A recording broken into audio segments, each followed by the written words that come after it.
统领百鬼的亡灵骑士，此刻却主动献上了自己的头颅，只因眼前的男子给予了他作为骑士最高的荣誉尊重。原来男人本是异世界的骑士神王，8岁便可轻松举起王者之剑，15岁便能独自抵挡100万魔兽，更是在30岁时被女神选中，赐予他传说中的圣物之心，成为了莱昂哈特王国的一国之主。没想到北方帝国为了召唤混沌魔王，不惜献祭了300万子民的生命，而为了守护骑士的荣誉，他带领着100万军团进入传送门，与恶魔展开了决斗。历经300年的大战，骑士团早已死亡殆尽，而为了把恶魔囚禁在这暗无天际的地方，他甚至不惜破坏了最后一道恶魔传送门，自己也永远困在了这个地方。直到在斩杀完最后一只恶魔的时候，一支来自地球的侦察队出现在他的面前，对此他却并未感到惊讶，反而显得有些兴奋，只因前世他也是一名地球人，可由于每天加班25小时，意外猝死才转生到了异世界。此刻看着满地的恶魔尸体，所有人不敢相信这些都是眼前这个没有穿衣服的男人杀的。30年前，地球各地突然出现了许多传送门，而每个传送门都会连接着一个世界，虽然每个传送门后面的世界各不相同，但这些世界无一不是正在被毁灭或者已经被毁灭。然而传送门后面偶尔也会出现一些幸存者，这些幸存者都拥有着地球人无法理解的强大，因此各国组织会不惜一切代价拉拢他们，而莱温正是这些幸存者之一。不过此刻他们却无法评估出莱温的真实等级。一般来说，级猎人面对高级恶魔时就已经要拼上性命，但他却一刀斩杀了大恶魔。那种恶魔可是连最高级别的 S 级猎人都不敢轻易交手，拥有如此恐怖实力的幸存者还是第一次出现。不过现在他们更担心的却是，会不会因为文化差异和莱温难以沟通。突然一声大喝从隔离室传出，那足以抵挡任何攻击的玻璃瞬间被震碎，众人见状都被吓得大惊失色。原来在15分钟前，莱温被带回到了隔离室，想到公开他曾经是地球人的事应该对他没什么好处，于是便决定以异世界骑士王的身份和他们交流。从光头男口中得知，每一道传送门都有相应的主题和清除任务，如果一直置之不理，那么就会演变成裂缝，导致怪物入侵地球。听到这里，莱温却陷入了沉思，这和异世界那雨后春笋般的恶魔清晰不同，每个传送门后面有个不同的任务可以完成，这就像被特意安排的试炼一样。就在这时，工作人员将一碗螺蛳粉端了上来，看着色香味俱全的美食摆在面前，莱温却强忍口水将它打翻，然后大喝一声：“这就是你们的国家招待贵族的礼仪吗？我可是异世界的王公贵族，神明的代理莱温·莱昂哈特。”此刻他的脑海中只有一个想法，虽然历经300年才重新回归地球，但如今地球的礼仪却让他感到无比失望，而这一切都是因为人们的心中没有了信仰，所以作为归来的骑士神王，他有义务让这群愚蠢的平民觉醒。吃着82年的牛排事情也正式进入了主题，为了降低莱温的戒备，他们安排了一位小姑娘和他沟通，她正是猎人协会的副会长夏莉。此刻他的目的也只有一个，那便是说服莱温加入猎人协会。如今世界各国谍报战的核心便是吸引幸存者，所以即使不惜一切代价也要防止他们落入他国之手。然而他们却小瞧了莱温作为骑士神王的荣誉，他要在这个世界建立一个属于自己的全新骑士团。见沟通无果，夏莉也只能垂头丧气地离开隔离室。就在他们一筹莫展之际，整个基地却突然响起了警报。在看完紧急通知后才得知，原来是南部平原的传送门发生地下城裂缝事件。南部平原作为整个国家的谷仓，一旦被影响，整个国家1/3的粮食都会被污染，而守护这个地方的工会正是火鸟工会，他们的会长李永万作为 S 级猎人，应该没有理由抵挡不住红色传送门，看来这一切都是他的阴谋。此刻身在隔离室的莱温将他们的对话听得一清二楚，而他也终于确定地球果然没有神明的病。片刻后，南部平原看到猎人协会的人出现，李永万贪婪的面目也终于暴露无遗。火鸟工会一直在对传送门内获得的收益要求免税优惠，但始终遭到拒绝，所以他们想借此机会来要挟协会减免1万亿的税收。但其实作为大型工会，在税收方面已经得到了充分的优惠，但为了满足心中的贪婪，李永万竟不顾整个国家的安危。面对众人的指责，他却开始疯狂的嘲讽：这个世界只有钱和力量才是正义。听完之后，莱温不屑地倾吐一句：真是一群浅薄无知的家伙。李永万见莱温敢当面骂他，转头便要回怼，可还未等他说完，只见莱温冷哼一声：闭嘴，像你这样的贱人也配和我说话。顿时李永万被气得火冒三丈，说罢手上便升起了团团火焰。然而下一秒，在得知莱温是幸存者之后，连忙收起了刚才的傲慢，连连弯腰赔礼。不过莱温却直接将其忽视，然后向夏莉询问起关于传送门的解决方案。原来现在的传送门已经演变成了副本，里面的黑暗物质正在向外流出，污染土地，土地一旦被污染将会生长不出任何农作物，所以为了减少污染，只能尽快攻略副本。闻言，莱温也做出了最后的决定，那么接下来就由本王亲自出马了。不过下一秒，他的举动却出乎所有人的意料。我作为一国之主，不能在他人的领土上擅自进行军事行动，所以请帮我联系你们的国王，我需要得到他的允许。懵逼的夏莉表示不用这么夸张，但却直接被莱温劈头盖脸一顿训斥。如果连代表国家权威的法律都不遵循，我又怎么称得上是一名合格的骑士呢？昏暗的库房里，一群女子被带到了这里，这正是莱温向协会提出的要求。他需要一群生过孩子的女性帮他制作稻草人娃娃。对此，夏莉虽然感到很是疑惑，但还是按他的去做了。然而看着他们制作的稻草人娃娃，莱温顿时开始怀疑人生，这昏头昏脑的东西也敢叫娃娃，你怕不是小黑子啊？说罢便将他们全部撕碎。直到一位慈祥的小姐姐出现，看着如此逼真的娃娃，莱文如获至宝，这就是他心目中最完美的家族。若是在以前的世界，我肯定会亲自为您献上最尊贵的勋章和礼物。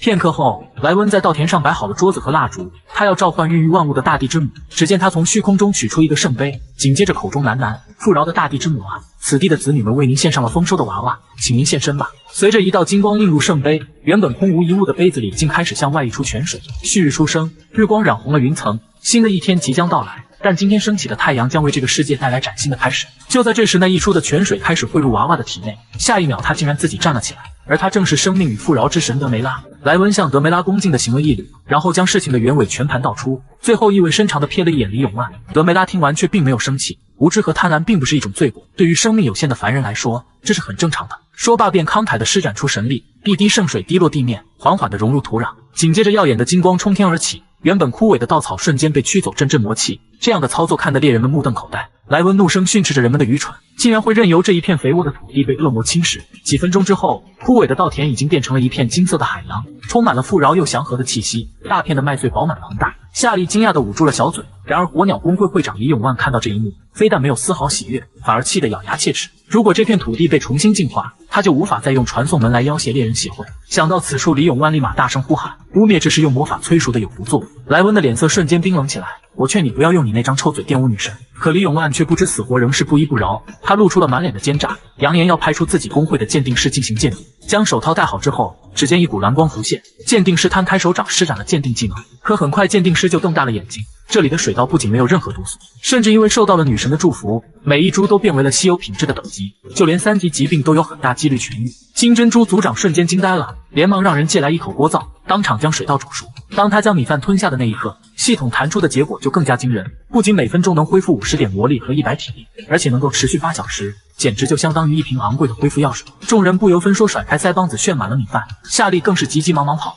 他开发出了一种全新用法，那就是把田里的虫子也一起吃了。因为女神的祝福是整片土地，也就是说，就连田里长大的虫子吃下去都会有增益吧。金珍珠顺惊讶不已，他意识到了事情的重要性，这不就相当于地里能种出免费的强化药水吗？猎人协会的人听完瞬间疯了，开始在地里疯狂地抓捕昆虫，士气得到了极大的提升。见到这片大地的子女们如此欢快，大地女神也收敛神力，准备离去。莱文再次恭敬地行了一礼，我会永远用心感悟，聆听大地女神的教诲。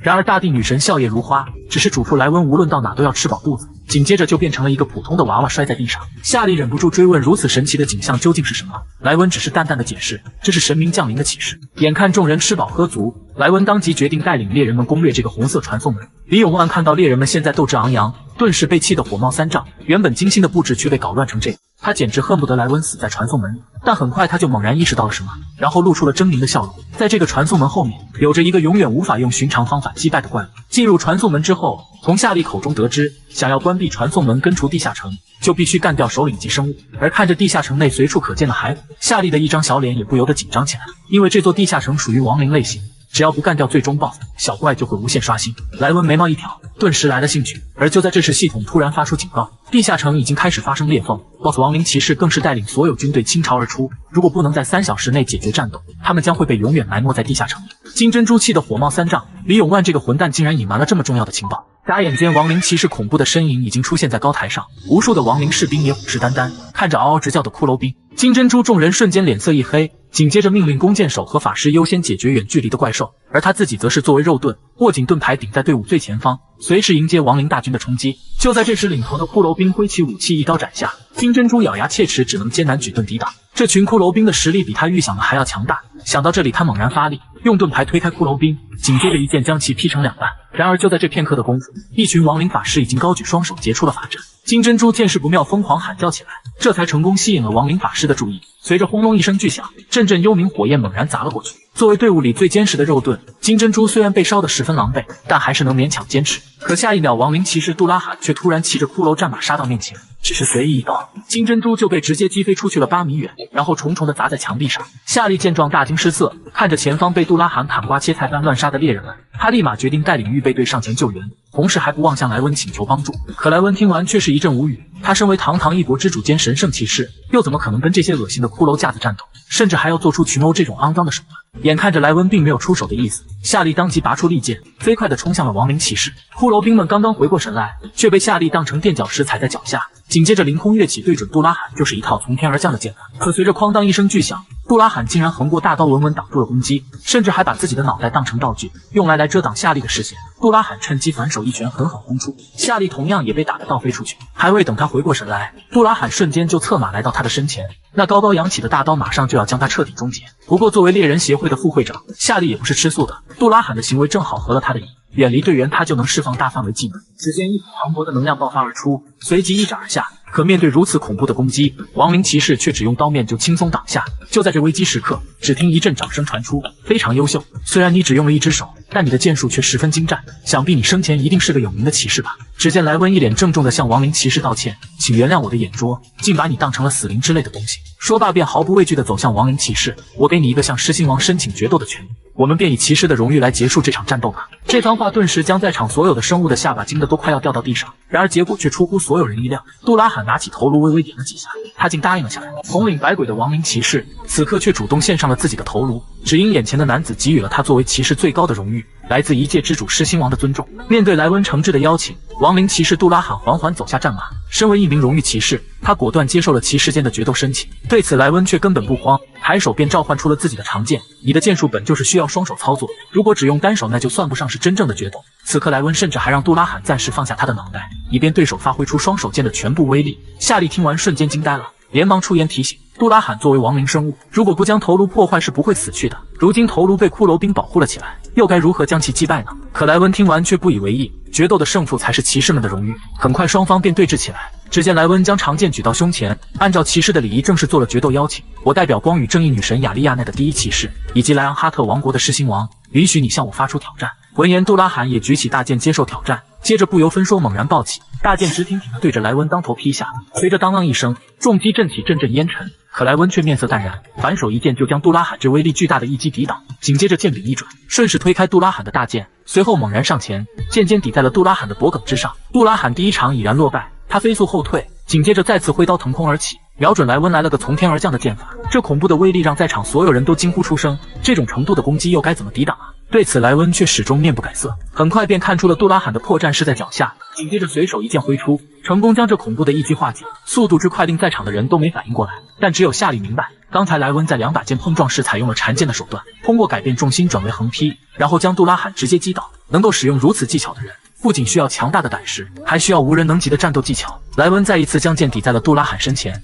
第二场你又输了。看着满面坚毅的莱温，杜拉罕的心中也不禁开始动容。他已经记不得自己这是多久没有被人用骑士之礼相待。莱温有着驰骋沙场的大佬风范，不仅优雅且强大，眼神中还透露着对荣誉的热忱。莱温就是所有骑士们追求的荣誉尽头。此刻他感受到了成为骑士以来最珍贵的尊重。他只想来一场公平正义的剑之对决，就像被他遗忘的曾经那样，为了荣誉而不顾一切的战斗。一次又一次的进攻，刀光剑影在空中不断的闪烁，莱温总能轻松挡住杜拉罕的攻击。随着杜拉罕的大剑直接被击飞，杜拉罕与莱温的对决已经输掉了10场。你的剑术越来越精湛了，看来你回想起了生前的记忆。那么接下来你还要继续吗？杜拉罕闻听此言，顿时站得笔直，他直接让骷髅兵将头颅拿来，紧接着扑通一声单膝下跪，他将头颅恭恭敬敬地举到莱温面前。长久以来他一直深陷邪恶，以杀戮为生，如今是时候结束这罪恶的一切了。莱温见状，嘴角露出了欣慰的笑容，他抬手轻抚在杜拉罕的头顶，随着一股强大的神圣之力浮现，他以一名骑士该有的礼仪，重新赋予杜拉罕光明的照耀。很快杜拉罕的亡灵特征被一点点湮灭，面具下方露出了一张安详的面容，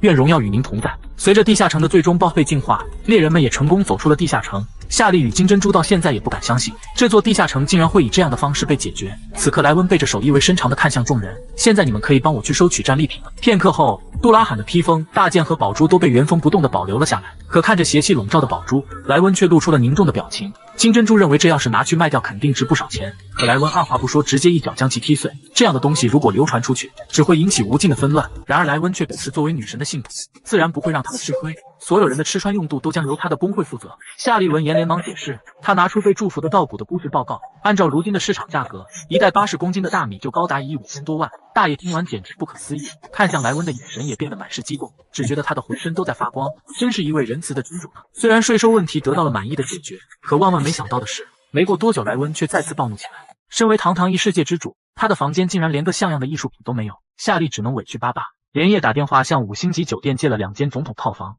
这才勉强糊弄过去。然而第二天，夏利再次被莱温的举动气到崩溃。就在他为莱温送早餐时，只见莱温悠闲地坐在窗前，88块诱人的腹肌毫不遮掩地显露出来，手上还不时地品鉴着名贵的红酒。夏利见状丝毫不敢马虎，连忙将大餐摆到桌上，看着满桌的美味，夏利也忍不住咽了咽口水。没想到的是，下一秒莱温竟然让他一起坐下。闻听此言，夏利顿时就高兴坏了，难道他要跟我分享食物吗？可就在他满心欢喜地准备开吃时，莱温却眼神冰冷地看向他，你还不快点将排骨切成小份，以方便我食用？场面一度陷入尴尬。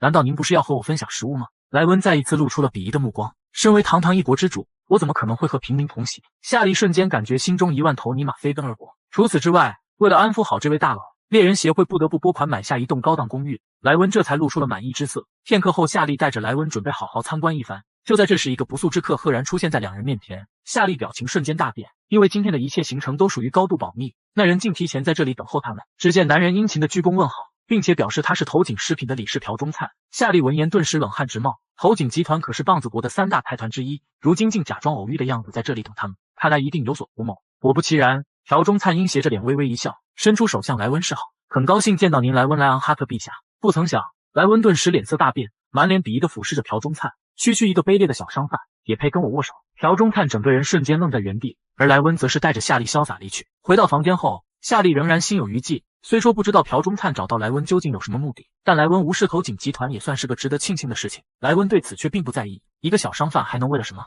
无非就是为了追逐利益而来。听到这里，夏利这才恍然大悟，朴中灿一定是盯上了那片被祝福的稻田。由于当时事发突然，没能及时阻断情报的外泄，有人便将当时的场景录了下来。虽说协会这边要求他删除了视频，没想到最后那人还是把视频发了出来。另一边的办公室内，朴中灿被气得咬牙切齿，满脸通红。他怎么也想不通，一个异世界的野蛮人竟敢瞧不起他。他满脸不爽地看向一旁的研究人员，那稻谷究竟是不是真有如此神效？研究人员也只能无奈地挠了挠头。为了能够拿到足够的种子，他们去找了那片农田的主人，结果在那个地方，有人说吃了那米之后，不仅是奄奄一息的老狗活了过来，就连村民难以治愈的顽疾也都被治好了。虽然这些都没有经过严格的临床测试，但稻谷的效果也算是得到了认证，其中蕴含的神奇力量不言而喻。此刻朴中灿的脸上写满了贪婪之色，可想到今天莱温对他的态度，不禁再一次气得火冒三丈。朴中灿猛然一掌拍向桌子，那家伙不过只是一个落后文明的遗物而已，我可是头井集团的理事，他竟然说我是低贱的小商贩。说罢，他露出一脸的邪恶，区区一个异世界的野蛮人，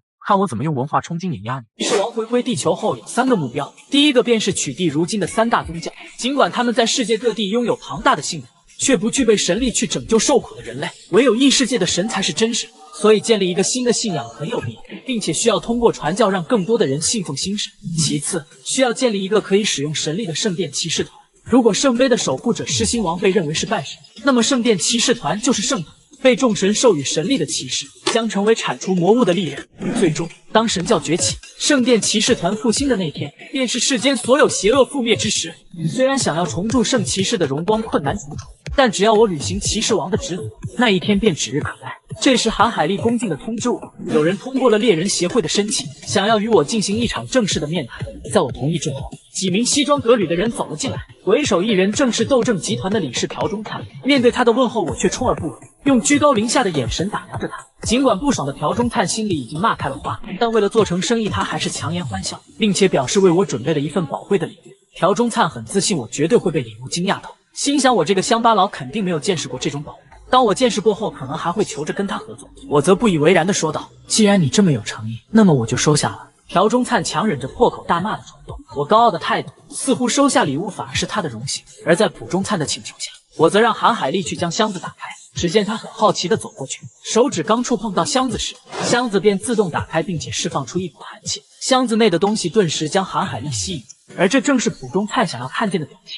随即介绍，这些都是采用万年寒铁，并且高价聘请铁匠大师锻造的顶级兵器。在韩海利难以置信的目光下，朴中灿得意地让我随意挑选一件作为礼物，扬言装备上武器之后的我肯定如虎添翼。韩海利惊呼：“这么宝贵的东西拿出来送人，不要命啊！”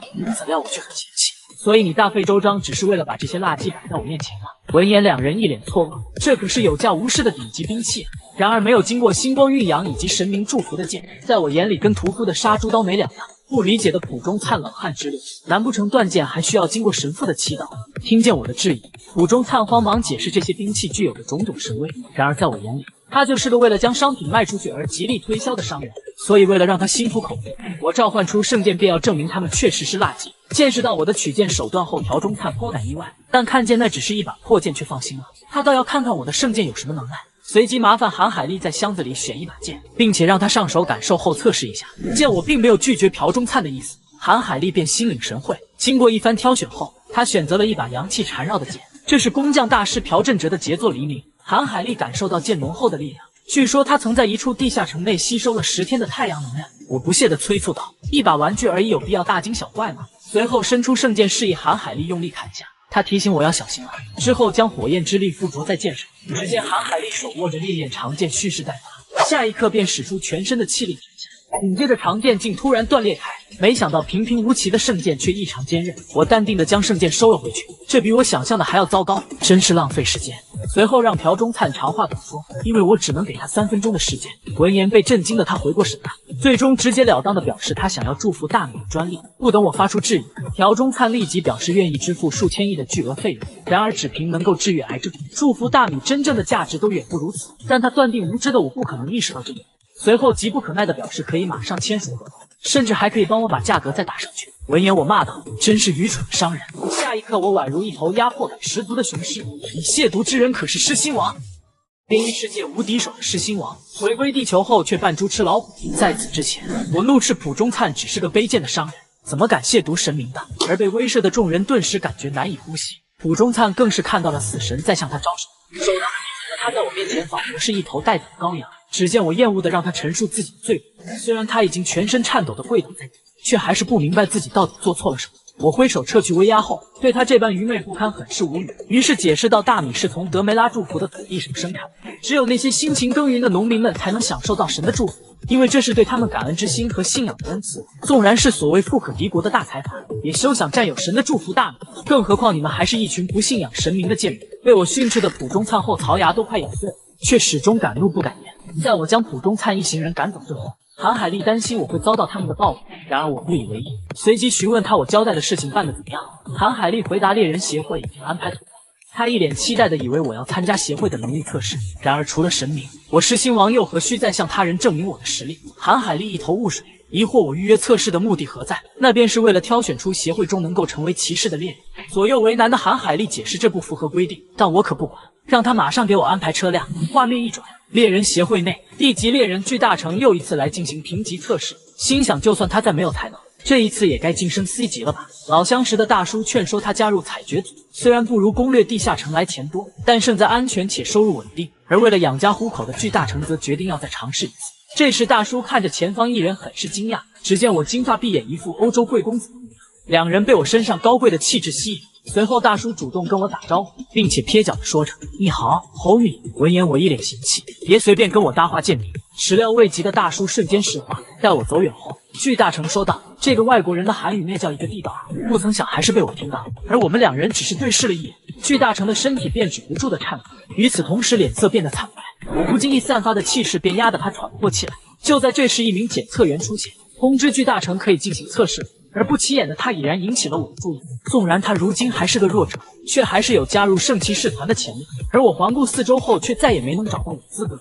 随后来到了为我专门准备的测试房间，3名检测员早已等候我多时，可是他们直呼我的全名令我很是不满，所以我命令他们称呼我为陛下。无可奈何的他们让我将手放在眼前的仪器上，而我看着这个没有一丝神力的仪器，怒喝这种玩具怎么可能测得出我的实力？更何况我压根不是来进行测试的。我很不耐烦，不想跟这群无知的人浪费时间。在得知下一个考验是在地下城进行实力测试后，我便要求他们带我混入测试的人员中。画面一转，这里是专门用来测试猎人的低级地下城内。由于实力测试是最关键的考验，所以巨大成更是十分重视。可是他的队友们实在是不给力，他一眼就看得出来队伍中有2名菜鸟，而另一名年过花甲的老人顶多也只有地级猎人的实力。这时警觉的他感受到一股若有若无的气势，而戴着墨镜的我刚走进地下城便被他发现，但他只希望我能不拖他的后腿。与此同时，我则饶有兴致地观察着他。自首无缚鸡之力的老爷子，实际上却是一代拳法大师。在此之前，为了作战顺利，众人开始分配位置。巨大成随即表示他是一名战士，成为猎人已有10年之久，而申太勋则是刚刚觉醒的新手猎人。擅长使用盾牌和长矛，他的妹妹申乐妍也一样。擅长的则是短剑和长弓。闻言，巨大成脸色颇为难看，因为两人连自己的定位都不清楚。虽然他们有经历过培训，但还是第一次进入地下城。而这位其貌不扬的老人家是刚光荣退休的公司职员，尽管他已经觉醒5年了，但他一把年纪怕是连拳头都挥不动了。最后，众人把目光看向我这位外国友人。我沉思片刻之后，只是莫名其妙地说一句：“杀鸡焉用牛刀。”不明所以的巨大成则错愕地看着我。在那之后，检测员告知此行的考验是猎杀50头诺尔，是一种十分凶残且不容小觑的怪物。尽管检测员表示会在危急关头保护他们，但为了他们自己性命，他们需要提起万分的精神。而在此前，众人才注意到我并没有携带武器。善良的申乐妍见状，便要将长弓借给我。我拿起长弓端详一番后，一脸嫌弃地将其牢牢地攥在手里，随即猛地将长弓砸在地上。因为高贵的骑士不会使用卑劣的低级武器，而我又刷新了巨大成对我的认知，他不由得担心起来，今年的考验还能不能通过。为此，他决定由他带领众人前去猎杀诺尔。大家也同意，毕竟巨大成的经验最为丰富。这时申太勋疑惑为何不去村落那边，那里应该有很多诺尔。然而由于他们人数较少，一旦在村落中被诺尔包围，几乎不可能全身而退。之后，巨大成在一处洞口燃起了浓烟，为的就是将洞穴中的诺尔逼出来猎杀。而面对两人的称赞，巨大成却并不认为这是值得骄傲的事情，因为地级猎人的他为了突破，已经研究过所有的攻略方法。如果这次再不能晋升，那么他永远都只能是地级了。这时，申太勋冷汗直流地看着前方，一群诺尔已经朝着他们围了过来。面对狂奔而来的诺尔，冷静的巨大成让申太勋手持盾牌挡在前方。下一刻，一头恶霸张开大口咬来，却硬生生的撞击在盾牌上，其余人也3下2除2的解决了另外几头。而出战告捷的申太勋不禁飘飘然起来。随后，申乐妍立即大喊着让他躲开，因为一头诺尔正以迅雷之势朝他扑杀而来。眼见申太勋被扑倒在地，巨大成马上便反应过来，手起刀落便将那头诺尔猎杀。看着险遭毒手的申太勋，巨大成让他不要掉以轻心。尽管他们的战斗力很弱，奔跑的速度却很快。另一边，2头诺尔同时被击飞了出去，每一只都是被爆头而亡的。平平无奇的老爷子开始大展神威了。巨大成见状，难得露出欣喜的笑容。而处理完这些诺尔，他们马上就能达到考验的要求了。申太勋为自己的得意忘形向巨大成道歉，而他则安慰道：“还是新手的他们能做到这种地步已经很不错了，除了一个一直袖手旁观的人，那便是我这位自视甚高的外国佬。”所以他们纷纷质问我，为什么战斗的时候我什么也没做？不能暴露我身份的检测员表示，会将我的表现纳入到考核中。闻言不爽的众人才不再跟我计较。画面一转，一行人带着稻草来到了地下城深处，前方又出现了一处洞口。他们打算故技重施，将诺尔熏出来。就在巨大成准备点火之时，我却出言制止了他，这绝对不是最好的方法。巨大成回应，他已经有过3次成功的经验，但那种浅薄的经验完全靠不住。然而他完全不相信我这个毛头小子，一把火便将稻草引燃了，而其余人立即严阵以待。一群诺尔随即从洞口跑了出来。申乐妍拉满长弓先发制敌，而没有远程武器的老爷子和巨大成也能凭借石子击杀诺尔。见他们在强大的攻势下溃不成军，巨大成愈发肯定自己决策的可行性。然而就在他准备一鼓作气大杀四方时，却听到令他毛骨悚然的哭泣声。只见一头体型硕大的诺尔出现在树上，而他正是地下城的 BOSS 1级的诺尔王。听见他发出瘆人的咆哮声，巨大成直呼无命休矣。大公会全军出击，竟是为了一头平平无奇的机器人。在此之前，诺尔王发出婴儿啼哭般的咆哮声，就像有魔力一样。首当其冲的巨大成被威慑住，好在申乐妍及时将他唤醒。反应过来的巨大成迅速安排战术，申乐妍和老爷子负责解决小怪，而他和申太勋则去对付诺尔王。这也是顾及到队伍中有2名新手。然而尽管如此，巨大成还是希望申太勋能多坚持一会儿。但是在诺尔王摄人心魄的怒吼之下，申太勋瞬间散失了战斗的勇气。巨大成大喊着让他打起精神来，而诺尔王已经挥舞着大刀砍来。纵然申太勋侥幸挡下，但他的盾牌却被打飞了。失去依靠的他害怕的浑身颤抖不止。然而尽管到了这个时候，检测员还是没有出手的打算。难不成他要眼睁睁地看着申太勋死在诺尔王的手下？见此，巨大成再也不能坐以待毙。在诺尔王一斧子落下之时，巨大成及时地挡下了这一击，但是诺尔王强大的力量直接压迫他肺部。紧接着又是一刀作势砍下，虽然巨大成已然将盾牌护在胸前，但他有强烈的预感，这一次他是万万挡不下。危机时刻，2根手指轻描淡写的将大刀夹住，原来是逼王出手。但我此时却不急着打败诺尔王，而是命令巨大成迅速调整好状态，因为接下来我要让他挡下诺尔王的攻击。随后不理会一脸错愕的巨大成，我推到了一旁。而在我眼里，诺尔王只是练兵的工具人，怎料巨大成还不明白我的良苦用心，我顿时怒声呵斥他，能够接受狮心王的指导就感恩戴德了。别人就算是祖坟冒青烟都没有你这种待遇。巨大成感觉好委屈，他明明也没有做错什么，但我毕竟是他的救命恩人，他便尝试朝诺尔王靠近，怎料诺尔王完全将他无视。比起巨大成，我对他显然更具有威胁。只见我立即眼神凶狠地盯着他，给我老实点，你这只疯狗！像是遇到天敌一般，诺尔王怯懦地发出嘤嘤嘤的叫声。迫不得已的他这才把巨大成当成目标，随即带着怨气的一刀砍在了他的盾牌上。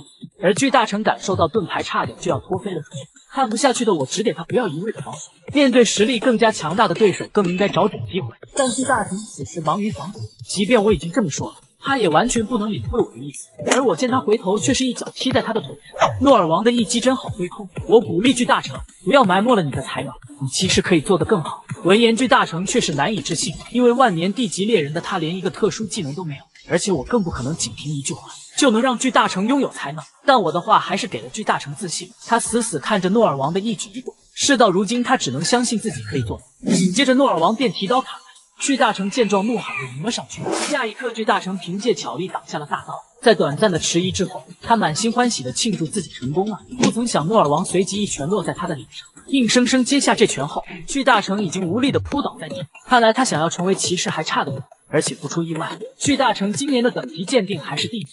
画面一转，猎人协会内，检察员摘下伪装面具，而他的真实身份其实是会长吴江鹤。怎料我早就发现了他的伪装，经过我亲自的检测，发现进行等级鉴定的猎人之中，也只有巨大成达到了兵长候补的水平。随后让会长大可放心，因为我并没有要去其他国家的想法。而我展示出的实力已经得到会长的认可。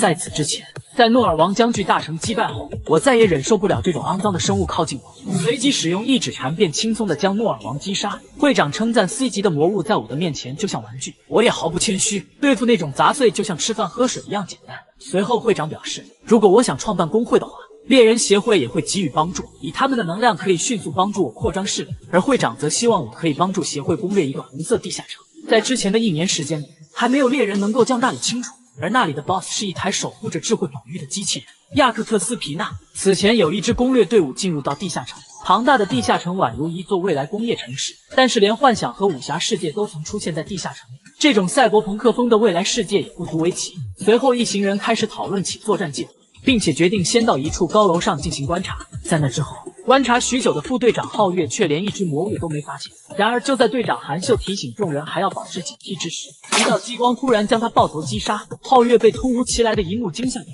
而队友立即提醒大家小心楼外。只见楼外出现的赫然是机器人棒，而他随即摆出机枪，惊慌失措地朝屋内跑去。考虑到 A 级坦克的韩秀都被悄无声息地射杀，而他们甚至连敌人的样子都没看清，于是皓月当机立断，让众人马上进行撤离。而在火力的轰炸下，他们感受建筑物马上就要倒塌了，所以弓箭手会立一个加速度朝门口冲去。察觉没有危险后，立即让众人跟上。怎料当他跑出去之后，却一脸惊恐地停住了脚步，而他的脖子上已然出现一条细细的红线。紧接着他便感觉到脖子处痒，下一刻慧力便在皓月面前化成一块块血肉。接连的冲击让他濒临崩溃，而整座城市在不知不觉中布满了红线。见此，皓月立即拔出腰间的长剑，随即注入魔力朝着红线砍去。在他们忙于清理之时，暗中的 BOSS 已然将他们锁定，随即甩出一道蓝色光线。当皓月察觉蓝线靠近之时，爆炸突然爆发，除了皓月，在场其余人都已经被炸死。彻底崩溃的皓月朝着四周不断呐喊，而 BOSS 终于在他的面前露出真实面目。皓月难以置信，一只机器人竟让他们全军覆没。殊不知，它是拥有自主意识的智能机器人。它的主人在制造它之时，便考虑到弹药总会有用完的时候，于是便给它装备上了锋利无比的武器，只为了将所有的入侵者全部斩杀。因为它诞生的使命就是为了守护这座城市。画面一转，又一群猎人来到了这里，而他们分别是来自10大公会之2的魔塔和黄金狮子。黄金狮子的正副会长 S 级黄金哲和 A 级黄然夏，以及魔塔尊 S 级的吉太成。2大公会一共出动100来人，与他们不同，猎人协会却只出动了2人。负责倒茶的韩海路和醉心于喝茶的狮心王，一个小小的机器人罢了，不耽误我喝茶的功夫。别人是从异世界回归的狮心王，当别人在与怪物殊死搏斗之时，他却身骑白马闯入到战场中。就在刚刚，地下城的城市外，猎人们正在为攻略做准备，而我和韩海丽已然加入其中。有私心的他其实并不希望我参加的，但是这样就没有机会宣传我的威名。我其实也很认可韩海丽的话，对于国家而言，国王是一名领导者，而我作为率领骑士的骑士王也是如此。聪慧的韩海丽一点就通，他马上就明白，我每次都只会在危急时刻才会出手，因为诗心的职责就是成为最后的堡垒。如果凡事都要骑士王出手，这对于骑士们反而是一种侮辱，同时也意味着事态的严重性。但是你们这群猎人们令人寒心又冷漠，所以这次也只能辛苦我来带领你们。韩海丽表示，这次可是有2大 S 级坐镇，虽然我也认可他们比普通人要强，但是他们终究还是太年轻，因为那些家伙完全不明白什么是战争，自称攻略队的他们连怪物的行动模式都不知道，更不用想他们会因此安排什么样的战术。正所谓知己知彼，百战不殆。在我看来，那个机器人其实就是个十足的战斗狂。话音刚落，营地遭到了连环轰炸，而高楼上则出现了亚克的身影。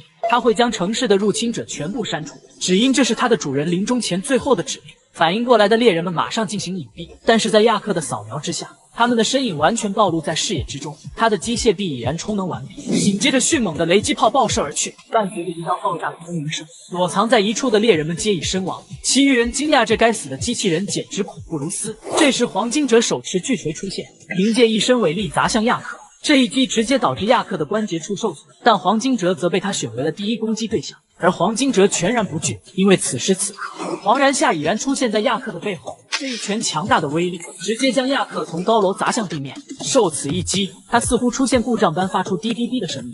没有反应的时间，亚克又遭受到魔法的轰炸。吉泰城已经觉得胜券在握，殊不知亚克还有预备隐藏能源。他随即又启动了城市的标记系统，城市内的摄像头纷纷对准猎人们，并且把吉泰城作为优先铲除队形。下一秒，亚克纵身一跳远离这里，但是头顶的机枪则对准他们。面对亚克的狂轰滥炸，猎人们躲避不及。见此，吉泰城立即让众人靠近他，一道魔法屏障随即展开，而机甲弹被屏障弹开后，却威力不减的在外面盘旋。亚克对着魔法屏障展开分析，马上便发现有3个薄弱之处。下一刻，一名猎人瞬间被其击杀。吉泰城难以置信自己的杀手锏这么轻易被破解。此时的众人在亚克眼里就是活靶，所以吉泰城便要解开屏障，让众人迅速逃离。然而在那之后，黄金哲却发现了异常，他随即喝声道：“都给我停下！”因为他们已经被密密麻麻的白线包围了。此时的他们宛如待宰的羔羊，而亚克则像一头准备捕食的巨猪。在他的操纵下，四周的线朝着猎人们靠拢，而本想保护众人的吉泰城反而将他们推向死亡的深渊。就在亚克的雷电炮蓄势待发之时，不远处传来一阵马蹄声，在众人惊讶的目光下，地下城中居然闯进来一头白马，而且轻而易举的便将白线给咬断。只见我出现在其身旁，好久不见了，我的老朋友。随后不理会众人，我坐上了那匹白马，并且对着亚克喊道：“听好了，战士，我很欣赏你有跟狮心王一样的勇猛，面对围杀却能单枪匹马以一敌多，所以我决定授予你跟我决斗的资格。”闻言，场面顿时安静了下来。这人难不成是个傻子吧？这部漫画的设定有点牛，男主是一介奇才，将武道与机甲融合到了极致，可最后只剩下了半个头颅，只因他在宇宙中遭到了数千道星际战舰的袭击。身为武道与机械化的结合体，他大杀特杀，就连面对敌方的集火围攻，也只用了一根木棍便反弹了所有的能量，哪怕是硕大的战舰都扛不住他的一刀。可就在他准备胜利之时，敌方却用出了一种超出他认知范围的能量，面对这种招式，他难以抵挡。下一秒，哐的一声，机甲开始破裂。当他再次醒来时，已然来到200年后。男主名叫象山，现在的他还浑然不知自己仅剩下半个头颅，直到眼前一老一小告诉他才明白。不过这还不是最要命的，因为他现在无法回忆，也无法思考，就连最基本的沟通都非常困难。根本原因就是他生物脑侧面的设施全都烧坏了。这看的老人一脸震惊，于是就立马转头向身旁的小孩询问这东西到底是从哪里捡来的。原来小孩跟往常一样来到了战争垃圾场收集资源，但与之前不同的是，他在那里挖到了一个新的柔软区，发现了这个濒临死亡的象山，见到眼球还会动，立马高兴的飞起，发誓一定要把它给修好，让他成为自己的新爸爸。原来他从小就缺失父爱，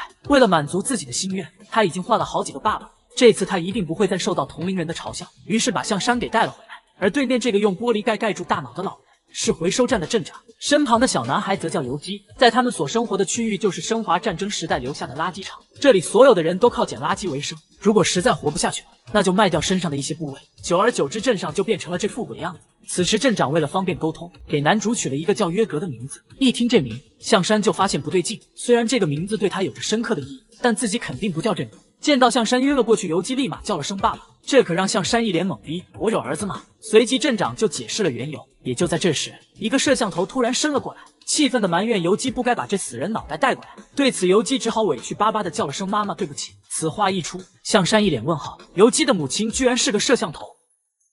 他是赛博武道初祖象山，更是机械化飞升第一人，结果自己只剩下半个头颅了。他本以为这样就够离谱了，但更离谱的是，眼前这个摄像头竟然是游击的母亲。不过这还不是他的本体，他的真实模样是一辆被改装过的卡车。他叫游击亚，为了养活自己的7个孩子，卖掉自己的小脑和脑桥，将自己改成了重达100吨的工程机械。即使他变成这副样子，还是没能完全保住自己的孩子，因为有4个病死了，1个还被当作基因税给收走了。听着镇长的这番解释，象山有种说不出来的心情。在他的记忆中，人类怎么可能变成这副鬼样子？此时镇长打断了他的思考，并指着象山的脑袋表示：别说尤利亚了，你明明更奇怪。这个垃圾场是50年前被发掘的，而且生化战争还要更早，不可能有哪个脑细胞能活这么久。见到象山这副状态，镇长也觉得问不出什么所以然来，随即便拿出了一块50代的 CPU 给他的脑袋安上。随着系统更新与安装，下一秒滋的一声，象山的视野开始变得清晰，就连一些事也能够回想起来。虽说还是记不清楚，但他却极其肯定约格这名字是与他不共戴天的仇敌。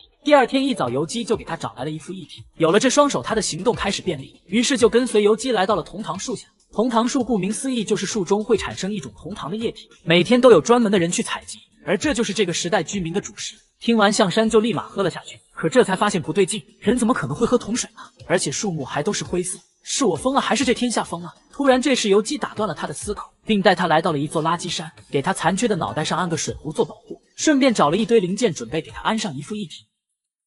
眼前的这个人心脏都需要电瓶代替，但即便这样也不妨碍他跟一辆矿车抢女朋友。游击看着象山的新脑壳不禁一阵兴奋，从半拉脑袋到完整上身简直不要太苦。然而象山懵了，这破水壶是个什么鬼？不过有手之后对象山来说方便多了，至少他可以按照自己的意愿调整异体。虽然这只一手有点旧，但有总比没有好。不过自己这对眼睛倒是个好东西，不但对焦十分精准，就连视距也是长的夸张，经过缩放之后甚至可以看到几千米外的东西，甚至连别人手中报纸上的字都能清晰看见。然而就在他还研究自己那对一眼之时，一股庞大的冲击力突如其来将他撞飞出去。回头定睛一看才发现，这竟然是以诺，他还一副无所谓的样子。你现在太小了，我没看见。然而看着象山残缺的身体，以诺又是一阵阵的嘲笑。象山当下就明白了，你喜欢尤利亚跟我有什么关系？谁知以诺听到这个名字更加火大，你这种连零件都凑不齐的小子没资格叫他的名字。说着就想要再次动手，象山不由得在脑中开始计算各种可能性，只要在他发动攻击的前1秒倒在轮胎内侧，他必定是来不及转向，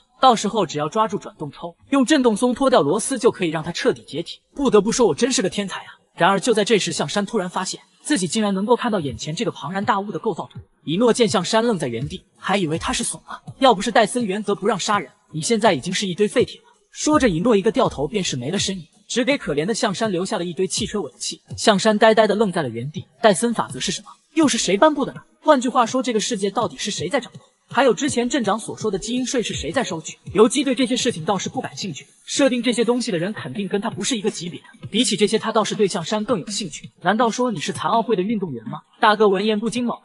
所谓残奥会，就是一群拥有最先进一体的武者同台竞技，也是目前这个社会上最大的盛会。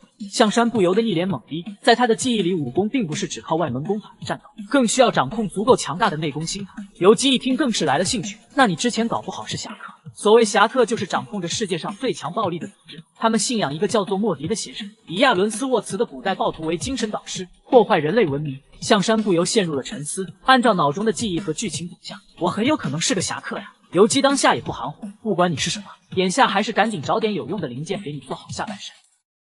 这绝对是我见过最惨的机器人，原装的只有半拉脑袋，身上所有的零件全是垃圾堆里淘换来的。就连游击和镇长看着摇摇欲坠的象山都是陷入了沉思，又丑又不实用。实心的钢柱作为原材料不光浪费，关节处还好像随时会断裂的样子。然而象山似乎是很满意这副一体，不由得运动起来，身体也跟着咯吱作响。镇长一看坏了，这该不会是想恩将仇报吧？然而象山缓缓抬头看着两人，礼貌又不失尴尬的微笑。游击当时就懵了，你好像有那个什么大病。镇长也总算是松了一口气，终于赶在税收官来收税之前做出了这副身体。话说每个镇子每年都要为政府上缴新生儿作为基因税，以此来延续人类的基因。一旦哪个镇子交不上税，那么就无法再得到政府的庇护，届时那群崇尚暴力的侠客就会进入镇子肆意屠杀。象山也有点懵，这不就是赤裸裸的威胁吗？说着看向自己的身体，不管怎么说都不能给镇上惹麻烦。思绪间，3架飞机已然是出现在半空，一排排头顶监控的雪白色机器人手持武器缓缓出现。下一秒，一个身穿军装看上去威风凛凛的大汉牵着狗前来。镇长讪笑上前，这个人似乎是第一次来，但随即便是意识到男人的可怕，当下扑通一声跪倒在地，身后的随从指着在场众人大吼：“你们这群屋里的平民就这么迎接亚平民大人吗？”众人见状紧忙纷纷跪倒。男人站在原地俯视着这群平民，就像在看一群卑劣的低等生物。然而就在这时，一个小孩突然大哭起来。他的父亲紧忙捂嘴想给男人道歉，但为时已晚，男人的脚已经悬在了半空。不过他只是轻轻地踩住了婴儿的头。放心，我怎么可能杀死我的税收呢？但事情远远没有这么简单。他看着随从手中的数据面板，你们这个村子的死亡率似乎很高啊，难道说是为了逃税吗？男人当下掏出手枪，一连串的枪声在镇长耳边响起，子弹以他为中心直直画了一个大圈。男人漫不经心地说道：“今天你们所有人只要跟我的狗搏斗撑过5分钟，我就认可你们镇子的人口数量。”众人看着这一无理的要求，也是不禁为之颤栗。只见随从手中泛起红光，临行前还叮嘱狗子不要杀得太多。与此同时，一个身材壮硕并且高大的半机械人缓缓走进圈内，人狗大战一触即发。将人的大脑移植到狗身上是种什么体验？回收站一名身材高大的工人二话不说当下请求出战，而他似乎是小看了眼前这只狗子。战斗刚一开始，工人双臂抬起双拳不断蓄力，顺势猛然冲向狗子。既然接下这种车轮战，这狗自然就不是一般的狗。当下一个大跳纵身跃起，他直接迅速落到工人手臂之上，然后以光的速度不断游离在工人双臂之间。而约格却是一眼看出了狗子的不凡。原来在很久以前，人们非常热衷于利用动物一体来完成任务，因为速度快体积小，这种战斗方式也是衍生出了一种拳法，名为仿生拳。然而就在众人的惊讶中，狗子却是已经咬中了工人的人工血管，随着狗的撕扯，血管竟是直接被扯了出来。那名工人失去意识，也是轰然倒地。落败其实是意料之中的事情，然而众人看向倒计时后，竟是赫然发现时间才过了仅仅5秒钟。镇长倒是不以为然，人工器官损坏没什么关系，那都是可以修复的。但下一场的战斗要怎么办？当下目光看向另一名工人德斯里，你上！在众人的加油声中，德斯里也得只好赶鸭子上架。约格却是意识到了事情的严重性，那条狗的智商绝对不是普通的狗子，它的体内一定是有着人类的大脑，并且那是一个武者。仿生拳法是一种有着遥远历史的武学，如果不是武者，根本不可能发挥的淋漓尽致。然而就在思绪间，德斯里的血管也是被狗子尽数拽了出来。时间与之前那名工人一样，也是5秒。无论谁在上场，情况都没有丝毫的意外。同样5秒，镇长也不禁担忧起来。就算他们这里所有的人上去，也绝对撑不过5分钟。游击看着场中的狗子，原来武功可以这么厉害，但约格却是怒吼起，这根本不是武功，他印象中的武功根本就不是这样的。真正的武功是弱小的个人向暴政挥洒出的反抗，而不是欺凌弱小的工具。看着场中一个个工人的悲惨的倒地，约格不禁挪动脚步向前走去，游击在后面死死拉住他。凭着一身破旧的一体是根本不可能战斗的。然而约格就像是魔怔了一般，一把甩开游击，脚步丝毫没有停顿。但下一秒，约格便是扑通跪倒在地。原来大哥根本不是想战斗，而是被人推进了场内。税务官在场外看着奇怪的一体，当时就懵了。你是搞行为艺术的吗？然而约格在众人的注视中却是缓缓起身，这种情绪好像似曾相识，好像有一种在燃烧的感觉。前世的记忆缓缓开始浮现，原来只有战斗才能将我的现在与过去联系在一起。他不再犹豫，缓缓上前，要战那便战吧。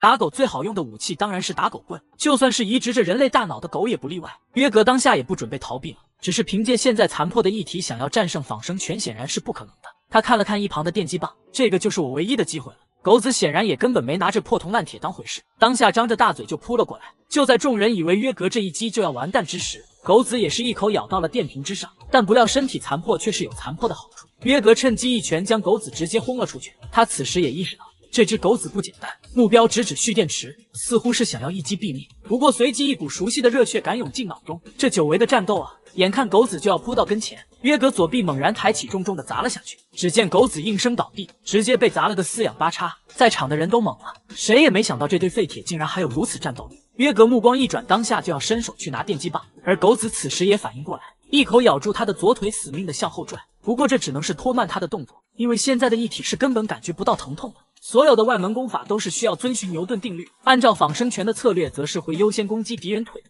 约格右腿当下又向前踏出一步，按照狗子的肩高来计算，尽管他的力量再大，也不足以在一瞬间破坏人体的平衡。思绪间，狗子已然是放弃左腿，径直咬向了右腿。而就在这同时，约格顺势发起反击，右脚猛然发力，正中狗子小腹，左拳蓄力挥下计谋，眼看就要得逞。狗子的敏捷程度却是超出了他的想象，他的前爪竟然是增加了额外配重，因此前爪发力竟是躲开了约格的攻击，接着一个光速后撤，竟是把约格的脑壳摘了下来。税务官此时也懵了，这堆破烂怎么感觉像是个武者，但又感觉不到内功的波动，难道是被人杀死的外功高手？戴森法则规定不可以杀死人类，但反之只要不破坏生物脑，其他的都可以做。思绪间，场内一人一狗已然又一次完成了较量。狗子一脸疑惑，这对破烂似乎是能看透我的攻击啊！而约格也丝毫没有犹豫，一个旋风扫堂腿再次划过，虽然速度不快，但是提前量却是掌握的刚好。一击之间，狗子已然是被踢上了半空。与此同时，约格也是紧忙俯下身体捡起电击棒，但因用力过猛，他的右腿却是突然间断裂。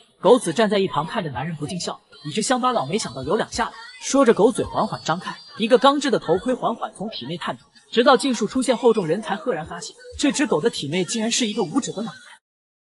这只威风凛凛的狗子张着大嘴，下一秒一个人头竟然探了出来。约格也懵了，突然有点想吐，但现在自己又没那器官。只见对面的男人一阵狂笑，报上你的姓名。约格不禁陷入了沉思，姓名吗？象山，象山南岳的象山。威尔没有给他太多惆怅的时间，当下屁股处一对推进器缓缓出现，约格也缓缓拉开架势。我可是全世界闻名的格斗家。威尔当下一个弹射起跳，径直扑向约格，前脚直冲电瓶狠狠地砸了上去，嘴里也没闲着，一口咬住了约格的胳膊，而他却丝毫没有发现。约格此时已经将电击棒送到了推进器之前，一股强烈的电流瞬间袭遍全身，接着就是一声剧烈的爆炸，强烈的冲击波让威尔径直倒飞了出去，约格的电瓶也不堪重负脱落在地，随之他的身体已然是动弹不得。象山南岳这个称号我可是拿命守护的呀！威尔此时已然成了一条死狗，强烈的电流让他再也无法起身。税务官看了看计时器，虽然时间还没到，但威尔那条臭狗显然是毫无战斗力，当下缓步走到约格面前，甚至帮他接上了电瓶。约格面对这种久违的战斗不禁感动，他想通过哭泣来释放情绪，但这副一体根本没有泪腺，甚至无法模拟出哭泣那种复杂的声音，就连如今的手都没有触觉，以前那副活生生的身体没了，要这大脑还有什么用？约格不断挥舞着拳头捶打自己的躯干，试图用这种方式来发泄心中的不甘。他回想起多年前的那场战斗，是自己输了，所以才让世界变成了现在的样子。约格双手抱头，不断重复的三个字：我输了。他看着眼前的一切，用一体代替身体的人类，恐怖的税务官变成狗的高傲武者，他向山叔的一败涂地。税务官缓步上前，看着他的样子不禁好笑，明明赢了，却是被吓破了胆。他本来想将约格收入麾下，但眼下看来他似乎是没有资格。税务官失望的走到狗子面前，拔出电击棒后，竟是直接将威尔秒杀，转身又看向镇长，今年的税就带走18个新生儿吧。尽管镇长心有余悸，为什么少了一个？但身份卑微的他愣在原地，一个屁都不敢放。税务官走后，镇长看着被留下的威尔，一具货真价实的武者尸体，他竟然没有带走。而此时约格也反应过来，他缓步上前，一把将威尔的尸体扛到肩上，从人群中走了出去。可不曾想，这群人竟然想夺走他的战利品。打狗一顿居然还有勾起回忆的功效，真是一举两得。和那条狗打完仗后，约格明显不一样了，就连游击都看出了他的不同。难道说他是想起什么了？约格叫游击靠近自己，他准备告诉游击一个事情，如果这个事情被传出去，不仅会给他和母亲带来灾难，甚至还会让整个镇子都变得不幸。游击一脸期待地看着他，可下一秒，约格居然决定不说了。说话说到一半也太难受了。于是游击赶紧跑上前去猜测，你想起来自己原来是个大人物了是不是？还是你想到自己还有仇家？看到游击对自己这么好奇，约格只好透露一点消息，你听过象山这个名字吗？本以为游击会有很大的反应，但游击却只是说了一句没听过。不会吧，这个名字可是祖父取的，按理说应该让所有人惊叹了，难道说让人惊叹的时代已经消失了？我这是沉睡了多少年了？约格简直不敢相信，于是继续追问游击类似的名字，比如像山南岳什么的呢？但游击却还是什么都没听过。这个回答让约格瞬间垂头丧气，以前自己明明很有名气，全世界人都知道自己，可游击还是不信，甚至还以为他是在吹牛。难道你是残奥运会冠军？约格不知道，因为他什么都想不起来了，自己的陈述性记忆已经被转存了，唯一能记住的就是自己和那个敌人的名字。猛然间，约格突然抓住游击，你还记不记得约根莫夫这个名字？游击仔细回想，才想起来这个名字是他刚刚苏醒的时候喊的，但以约格的反应来看，根本不是。看来他也消失了。难道我真的睡了几千年，自己真的什么都记不住了？当约格问游击今年是几年后，才知道现在是209年。游击告诉他，3年的时候发生了一场升华战争，就是这个战争。看来自己已经睡了200年。那么既然我还活着，那么那个真正的约格也一定没有死。约格越想越好奇，自己一定要找出真相。当晚，游击带着约格去找舒尔茨医生。约格想给自己一个更方便的义体，但现在缺少很多零件。医生表示自己的确有许多零件，不过他的零件都不是免费的。约格知道医生担心什么，于是拿出了自己随身携带的那个袋子，是那条狗的椎骨。但事实上，那条狗也是一个人类，只不过是在人类改造的时候被病毒与基因嫁接了而已。而这种进化之后的产物就被称为赛博人，就好像游击的母亲之所以会变成那样，都是因为脊柱被卖了。侠客的宗旨是绝对不轻易上网，可没想到就是这个奇葩的宗旨，居然让侠客躲过了一劫。约格为了让自己有一个更方便的义体，拿着金属基化的狗脊柱准备和医生去换药。医生诧异地问道：是逆性使浸泡剂吗？约格连忙点头，原来这个时代是叫这玩意。不过除了这个药，还需要许多零件，但医生却告诉他这些零件太奇怪，还是去废旧零件回收箱看看吧，或者实在不行去网上看看设计图。约格一脸震惊，互联网在我那个时代因为战争已经消失了，这个破烂世界难道有网络？虽然很好奇，但约格还是没有接受医生的好意，毕竟私人网络也不便宜。随后无论医生如何邀请约格都是委婉的拒绝了。可当约格走后，医生却鬼鬼祟祟的来到了叔叔的房间，他告诉叔叔任务失败。约格说什么都不上网。接下来镇长告诉他一个十分严重的罪责，那是戴森原则，就是侠与客勾结，而这个山就是侠。在镇长年轻的时候，因为得罪官员，镇长不得不远走他乡。医生知道这件事，不过后来那个官员就死了，但事实上官员是被镇长叫来的侠客杀害的。那是父亲告诉他的经验，侠客这种暴徒非常好利用，只要表现出自己的谦卑，他就不会为难你。而这一点就是镇长利用了一生的生存智慧。本想将这个秘密永远藏在肚子里，但税务官只收了18个银耳，已经低于了标准比例。看来那些绿林暴恐已经盯上我们了。约格拒绝连接网络，和那些侠客一样，他们的习惯就是不会随便连接，因为一旦掉以轻心，他们的身份就会暴露。山先生在打宝的时候露出了自己的实力，尤其是获得了那具武者的遗体以后，要想让整个镇子渡过难关，就需要侠客的力量。与此同时，约格和游击真的来到了那个废弃的零件回收点，两人一边聊天一边寻找零件，聊着聊着就聊到了那天打狗的事情。其实约格那天并没想挺身而出，是有人把他推出去的，这说明有人想杀他。可游击虽然在现场，但他什么都没看见。约格知道自己不能浪费时间了，于是他提出让小孩先回家，但游击却说什么都不干。无奈之下，约格也只好带着他一起去。不久后，两人就来到了最靠近的月亮的高山上，约格可以清晰地看到月亮周围上的那条划痕。此时此刻的他陷入了怀疑，自己到底是沉睡了，还是直接穿越到了平行世界。随后他带游击看了一个壮大的场面，这个东西虽然看起来像个废铁，但事实上这是一个极其伟大的东西，名叫图灵机。侠客大哥给游击上了一课，居然是关于传说中的图灵机。所谓图灵机，是鸿蒙之初的计算机，也是一切内功的始源。外门武学是战争之中特殊战术，而内功更是能让智能与人工相互提升。所有的内功都是计算机的力量，而所有的计算机都源自于这个伟大的工程结构。游击一脸震惊，可计算机和内功到底是哪种关系？约格认认真真的给他科普着计算机的各种功能，比如可以以不可思议的速度来计算，有钱人还能做出更多事情，总之就是非常的厉害。约格一口气说了很多，游击却什么都没听懂。不过似乎真的很厉害吧？人类的大脑无法构建先进的计算模型，但计算机一定可以，这就是内功的奥秘。当一个人可以运用内力来控制图灵的时候，其他人就再也无法从这里盗取任何东西，也无法控制你了。练武不练功，到头一场空。可游击一脸诧异，这到底是什么意思啊？约格告诉他，如果只关注外门玄学而忽视了内家的功法，那任何人都可以随意读取你的记忆，甚至是拿走你的经验卷积。没有内功的武者再强也不过是被压迫着，只有修成了内功才会有反抗的力量，而这就是游击要学的第一课。或许这个知识会成为他陷入幻术后绝地反击的手段。约格手把手的叫着游击去转动这个机器，机器发出咯吱咯吱的声音，下一秒直接卡住了。游击被吓了一跳，但约格却告诉他这是正常的，说明世界没有消失，机器没有消失，也说明他们都是真实存在的，并不是在一个模拟器里。而这个现象就叫图灵停机，是斩破幻觉之剑。约格要继续讲解的时候，游击突然举手问他，图灵停机那是什么？简单来说，那是一个图灵机是否可以简单判定另一个图灵机的机器。刚才他们的图灵停机动了，就说明他们此时不在图灵机演变的幻境之中。而通过这次验证，约格也能确定自己不是缸中之脑了。周围的实在性让他觉得这个世界似乎都鲜活起来了，就连内功的种子他都可以轻松地把握住了。他温柔地抚摸着游击的脑袋，还好我们都是真实的。不过对于侠客来说，在理解图灵机的基础上，还有一个重要的本领，那就是观想图灵机，通过重塑古老的想法，驾驭存在的意识，直接构建出停机的指令。他们所需要的并不只是这一堆废铁，根据机械结构的图灵机，他们就可以构建起内功的种子。5岁小孩幻想成为无忧无虑的侠客，可殊不知侠客才是挨打最多的。约格说了这么多，游击明显没怎么听懂。可时间已晚，是时候该回去了。游击赶紧抓住他，等一下，我们不多谈点侠客的事情吗？但他得到的回答却是，我刚才教你的那么多，已经够你受用一生了。游击别的没学到，但却知道了他并不是约格，而是侠客象山。象山掉头就走，可就在这时，游击却犹犹豫豫，直到最后他大喊了一声，我也想要成为侠客。侠客看起来很帅很厉害，但象山一脸无奈地告诉他，厉害那是侠客在装 X， 侠客挨打才多呢。但游击根本不怕，他想成为侠客，这样就可以让自己和母亲的生活过得更好。可即使这样，象山也不同意，他劝小鬼赶紧打消这个念头吧。侠客可不是那么好当的，侠客中不孝不仁者实在是太多了。况且成为侠客后，在官府眼中那就是一辈子洗不去的污点。可小鬼一副我不听的样子，我就要当。其实他也说不上来为什么，但好像就是听完刚才象山那段慷慨激昂的感慨后，也知道自己注定成不了侠客。就好像象山之前跟自己说过，不懂内功会有很大的异常，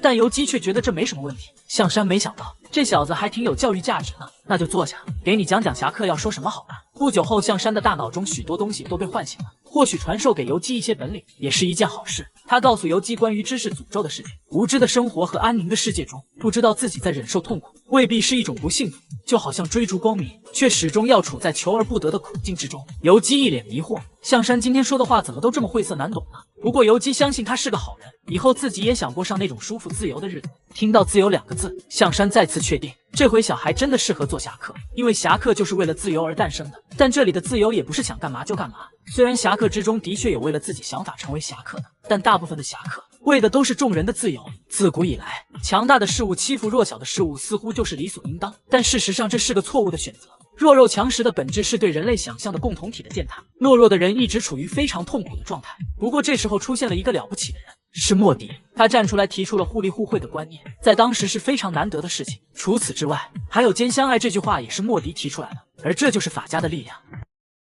若是修佛先修心，在大多数时候没有人会想着去违反一个地方的法律与制度，但有的时候法律守护的不仅仅是民众，更多的是资本与统治阶级。一个地方的最终受益者还是金字塔最顶端的那部分人。突然象山的身体再次颤抖，似是又想起了什么。在人类文明的发展中，强者践踏弱者就好像是天经地义的，用赛博的话来说就是插取零件剥削弱者。每当社会发展到这个地步时，就总会出现那么一批人凝聚成一股力量作为反抗，也就是弱者的反抗。所以从某种意义上来说，侠客其实是社会体制下的弱者。游击听完象山的话，似是懂了些什么。其实侠客也并非全是坏人，尽管武功高强的侠客作为个体来说很强大，但他们要对付的往往是一个集团一个利益体，所以古今中外的起义往往都是以失败而告终。而武功的最核心理念就是暗杀，它可以让弱者以最小的成本获得向强者挥刀的机会。但是再强的武功最终也只是门技术，它可以被好人利用，当然也可以被坏人利用。所谓暴政，也就是少数掌握资源的人对大多数人的压迫。只要这部分人被杀，那么暴政自然而然会消失。接着象山缓缓将目光转向游击。所谓外门功法本质上就是暗杀之拳，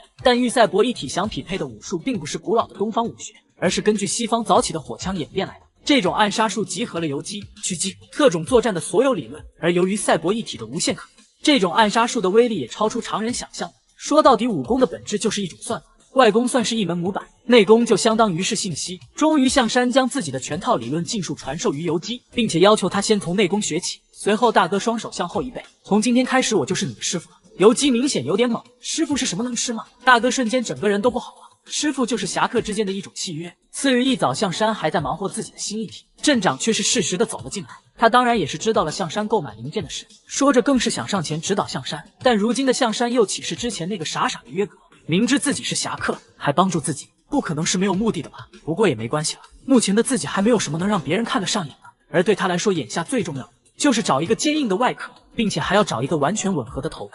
毕竟把半拉脑袋暴露在外面跟人干仗不是个明智之举。跟别人干架时，扒拉脑袋暴露在外面该怎么办？眼下这就是象山最头疼的问题。镇长突然想起来，镇子上还有一个3D 熔炉可以帮到象山，说着老头还一把将他拉过来。报酬方面就不用谈了，我们就当感谢你了。这让象山彻底严肃起来，他可不相信还有天上掉馅饼的好事。原来再过半个月就是福利官下发福利的日子了，每个镇上的福利都是根据税收来决定的。可之前说好的税收是19个婴儿，但那天只收走了18个，所以到底是福是祸还犹未可知。如果此时政府一旦撤去对镇子的庇护，那么凶恶的荒野暴徒就会彻底席卷整个镇子。说着，镇长双手合十看着象山，暴徒来袭的时候还要请你多帮忙了。向上猛了，果然天下没有免费的午餐，一直忙到深夜，象山总算是有了点头绪。他看着威尔的那副犬形一体，不禁陷入了沉思。必须得抓紧将这副一体转化为我能用的零件。这些电子肉体的纤维应该都可以独立拆卸，而这些独立芯片应该也能独立驱动一体的某一部分。而且这个蓄电池也比他之前那个破电瓶高级多了。这么一来，起码耐力肯定是能变得更强。随后他又惊奇地发现，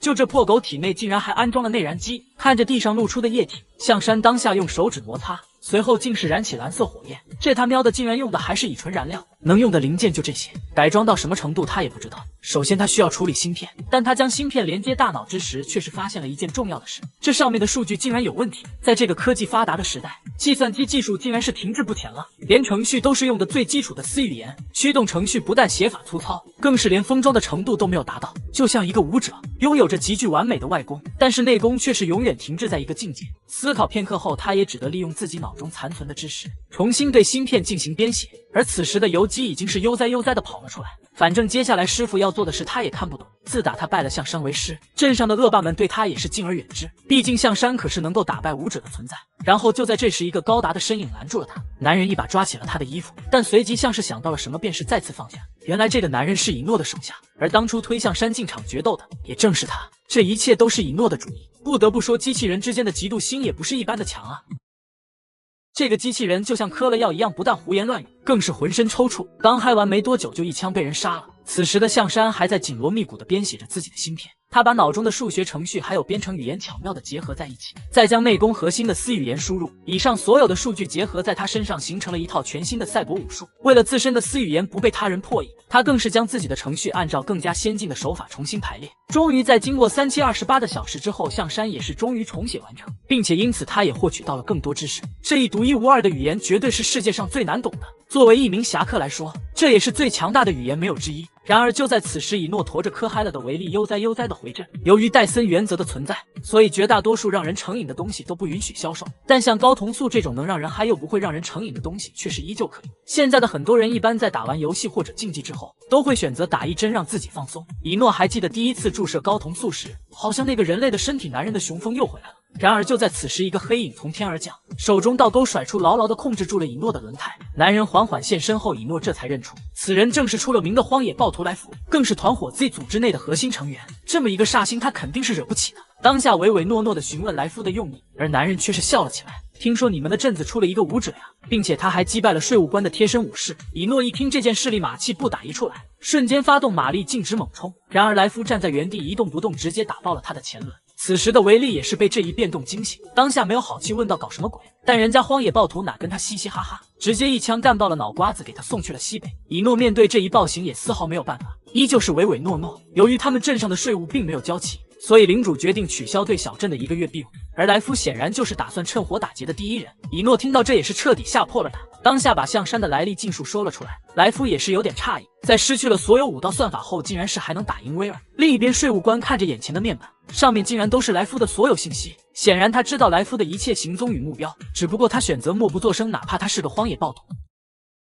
这个机器人认为人类不过如此，因为他们根本创造不出来人工智能，只有人工智障。因为计算机能够做到的是，人类在花费一定的时间与资源之后一样能做得到。游击听完倒是对象山的话表示怀疑，毕竟国际象棋里的人机比人类厉害多了，而象山却是一笑，所以他只知道下棋，并不知道自己为什么下棋。计算机能做的都不可能超出人脑的范畴。说着，象山拿起一只铁棒，在地上写下了几个字母。我来教你第一样东西，布尔运算。随意的取2个值，可以是数字，也可以是字母。1生2， 2生3，计算机的一切都是从这里出来的。也就是说，人可以用铁棒在地上进行同样的计算，计算机只不过是代替人手完成了这个公式。布尔算法就是将人类理解的东西拆解成机械可以理解的东西，而内功的最高成就者就是将自己理解的东西输入进计算机，让机械最大限度的发挥能力。数学就是道，布尔运算就是数字，道生1， 1生2，这么依次推算就是内功。游击听完这一切彻底懵了，因为他一个字都没听懂。完事，象山还给这可怜的小家伙留了家庭作业。夜晚经过象山长达几天的调试，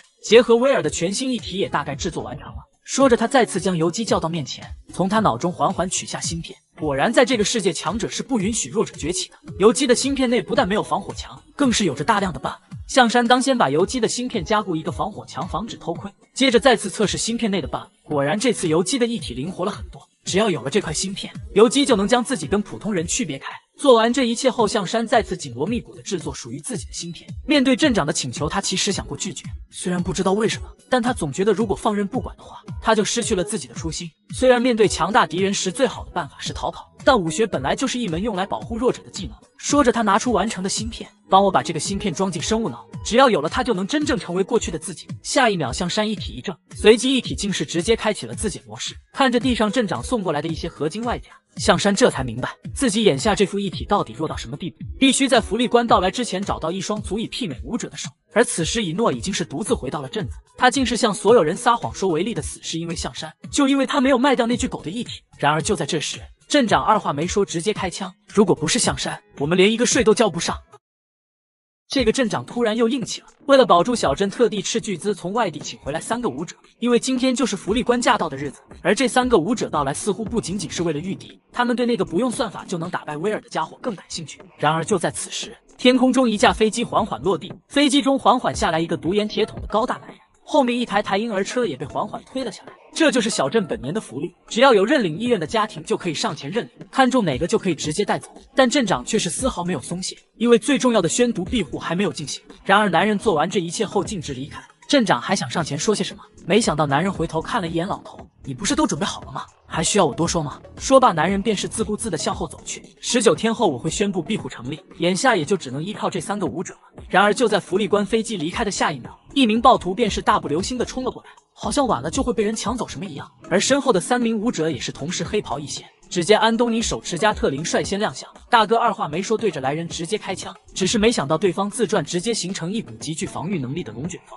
突然一道光束闪出，一击之间竟是直接把安东尼的脑壳整个贯穿。来人正是先前的那个暴徒莱夫，据说安东尼曾经凭一己之力击杀了30名暴徒，现在竟然是被秒杀了。另外2名武者虽然惊讶，但高傲的性格也不允许他们退缩，当下纵身跃进场中。只见隆科尼挥舞着2把镰刀径直冲向莱夫，镰刀与钢棍在空中不断接触，发出清脆的响声。隆科尼以为自己占尽了上风，但殊不知莱夫的实力根本就没发挥10之1、2。最后一名武者也终于是看不下去了，瞬间运起力气直直的冲了上来。而即便是力量型的保卢斯在莱夫面前也竟然难以前进半步。面对狂轰乱炸般的拳头，莱夫丝毫没有慌张，左闪右挡，一时间竟是游刃有余。突然莱夫抓住空档一棒挥向保卢斯，他还以为眼前的莱夫不过如此，没想到人家直接反手就攻向了隆科尼。大哥避闪不及，只得硬扛，结果整个手臂竟是被直直敲飞。两人大惊之下决定同时发动最强一击，他们的攻击看似极其强大，但随后还不等攻到莱夫面前，两人便是同时停顿，好像脑中有无数魔音环绕。他们同时意识到，这竟然是掌握目击之术的内功高手。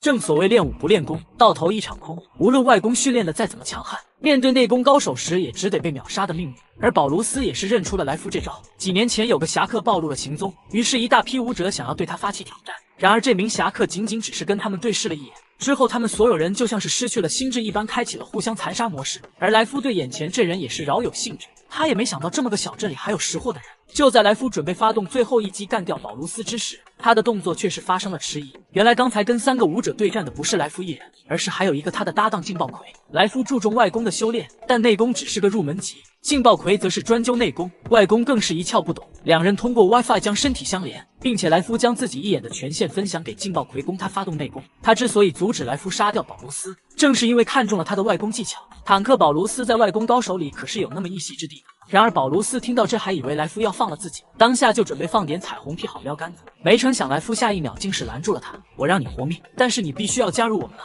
保卢斯看着眼前的莱夫，又看了看自己的双手，虽然他有自己的信念，但一边是失去一切的死去，另一边是修习内功重生，大概是个人都知道该怎么选了。莱夫当下也是表现出诚意，收回了目击之术。他们根本不必担心有朝一日保卢斯会背叛他们，因为暴徒们可以共同创造记忆，比如一起打劫、一起杀人、一起吃喝嫖赌。庞大的记忆与快活的生活，这才是能够一直吸引暴徒们的原因。哪怕是最强大的侠客，面对这种奢靡且无拘无束的生活，也难保不会彻底堕落。不过他们此行的目的可不是保卢斯，他只是个可有可无的废人罢了。他们真正的目的其实是能打败武者的象山。尽管普通人可能意识不到他的价值，但能击败威尔的人绝对能算得上是人才。然而就在这时，一旁的安东尼却是又缓缓站了起来。莱夫当场一惊，竟然还能回光返照，当下也不含糊，直接一棍刺出，再次将他送去了西北。镇长眼看大势已去，也是准备拼死发起反击，但连武者都不是的他，连莱夫一击都是承受不住。下一秒他的整个一体已经是残破不堪。而就在此时，劲爆魁似是感应到了什么，原来尤利亚要带着游击悄悄地溜走了。莱夫当下也不多说，绝对一个都不能留。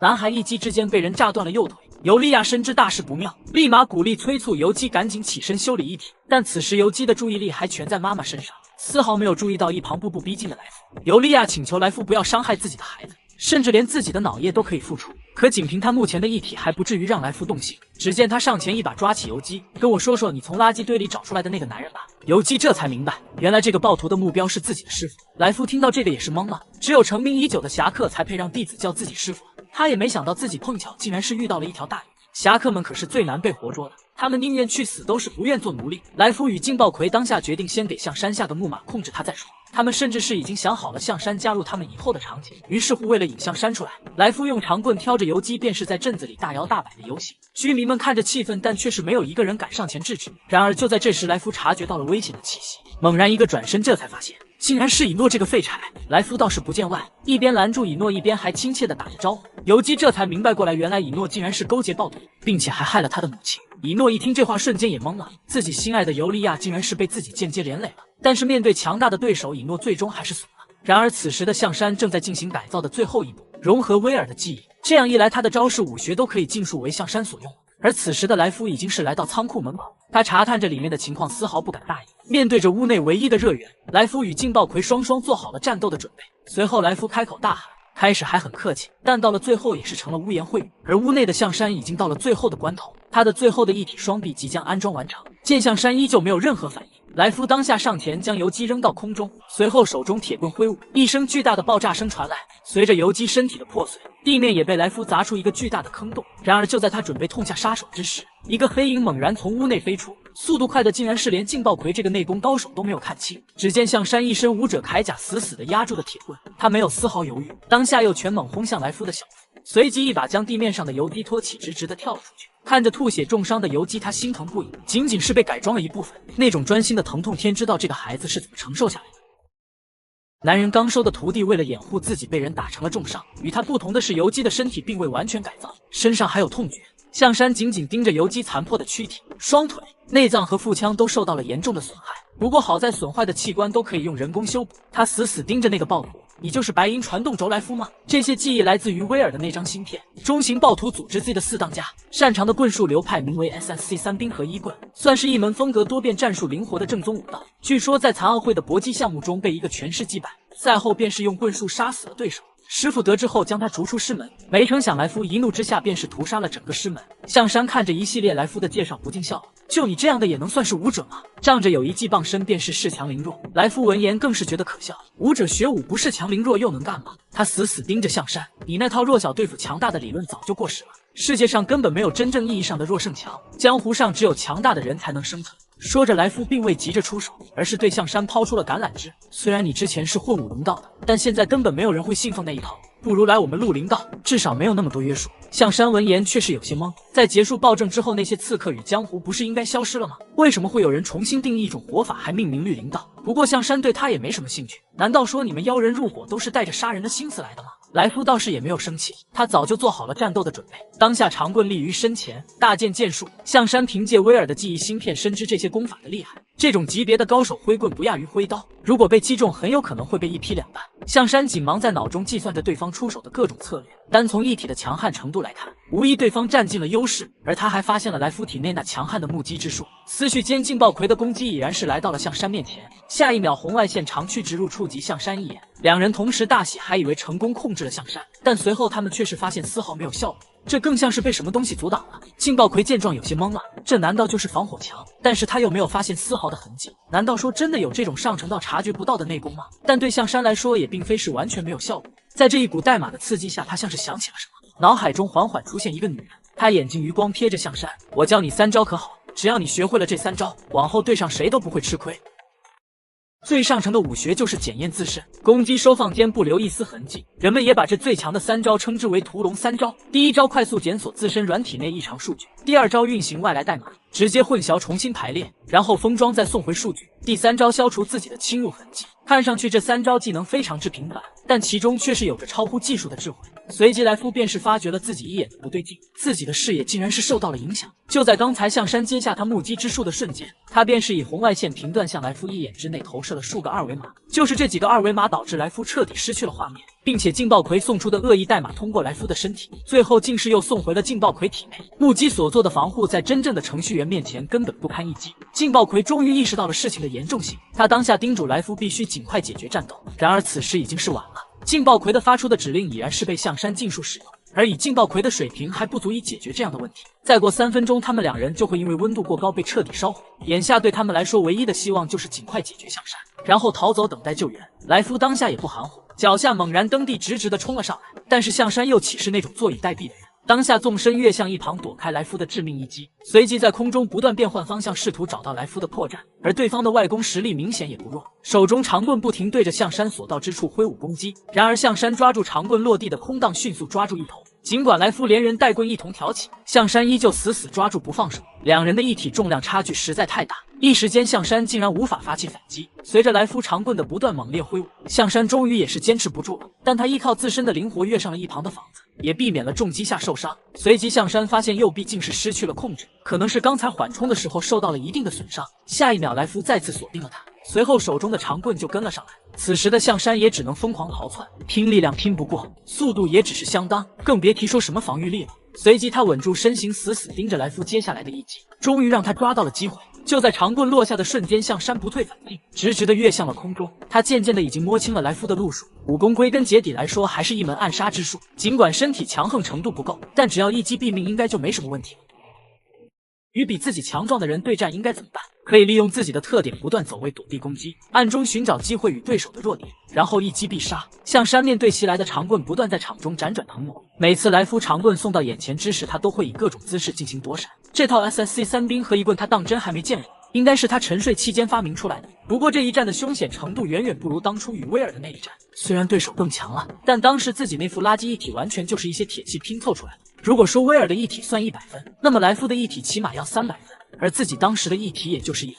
现在自己这副一体跟来福相差也就几倍而已。但如果说来福的武学可以算得上是100分，那么自己的武学无论是外功还是内功，都能算得上是1000分，甚至是10000分。说着，象山再次看向对面的来福。如果是他掌握这副一体，他会直接握在长棍中段，用2段进行攻击。不过现在说什么都太晚了，来福的内功已经失利，而且指令已经下了。来福此时也是意识到事情的严重性，象山并没有他想象中的那么好对付。说着，他下意识的竟是准备逃命。然而此时保卢斯两人也赶到了此处，虽说两人也想放任不管，但奈何体内已经被劲爆葵下了蛊，而象山眼下要面临的就是1对3的局面。来福也是打定了主意不要脸，保卢斯攻击的瞬间他也发起攻击，万一失败了他也完全有逃跑的能力。保卢斯面对象山却是有些诧异，虽然看上去不怎么样，但却是他能跟来福打个不相上下。如果能联手对敌的话，说不定有希望打败来福。但就在这时，大脑中的病毒发出一道道否定的声音。下一秒，保卢斯竟是直接挥拳攻了上来。来福见状，紧忙提起长棍，也是发动了最强一击，双手紧握长棍中段，通过2端的抖动震破周围的阴障，随即将长棍置于头顶，开始高速旋转。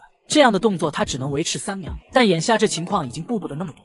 象山也是意识到这一招的厉害，当下丝毫不敢怠慢。只见来福死死盯着场中两人，使出凤凰3点头招式。象山本来做好了一切防御的准备，但没想到来福竟然临场强行变招，而保卢斯的拳也是送到了眼前。像他这种普通武学或者根本算不上武学的招式，象山再熟悉不过，甚至每招之后的下一招都是尽在他的掌握。只见他抓住保卢斯的拳头，利用拳劲避开了来福的长棍，还不等对方惊讶的功夫，象山直接一个弹射一脚，便是将保卢斯的脑袋踢碎。